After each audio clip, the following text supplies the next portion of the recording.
కీర్తనల గ్రంథము 40వ కీర్తన మొదటి వచనము. యెహోవా కొరకు నేను సహనముతో కనిపెట్టుకుంటుని, ఆయన నాకు చెవియొగ్గి నా మొర్ర ఆలకించెను. ప్రియులారా, దేవుని వాగ్దాన వాక్యము. మనము చాలాసార్లు సహనముతో వేచి ఉండడంలో విఫలమవుతూ ఉంటాం. అవసరతల కొరకు ప్రార్థన చేస్తాం, కానీ జవాబు వచ్చే వరకు ఓపికతో మనము కనిపెట్టము. అయితే భక్తుడు సాక్ష్యమిచ్చుచున్నాడు, నేను సహనముతో కనిపెట్టినప్పుడు ఆయన నా మొర ఆలకించెను అని. అవును ప్రియులరా, నిజమే.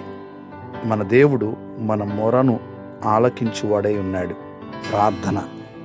సకల ఆశీర్వాదములకు కారణభూతుడా మా దేవా, మీకు వందనాలు, స్తోత్రాలు. మీ వాగ్దాన వాక్యమును బట్టి మీకు వందనాలు. భక్తుడు సహనముతో మీ యొద్ద కనిపెట్టినప్పుడు తన మొరను ఆలకించి జవాబిచ్చిన దేవా, మీకు వందనాలు. ఈ రోజున నీ బిడలంగా మీ సన్నిధిలో కనిపెట్టుట, సహనముతో ఓపికతో కనిపెట్టుట మాకు నేర్పించండి. మీ సన్నిధిలో మేము కనిపెట్టినప్పుడు మాకు నిశ్చయముగా మా మొరను ఆలకించే దేవుడుగా మీరు ఉన్నందుకు వందనాలు, స్తోత్రాలు.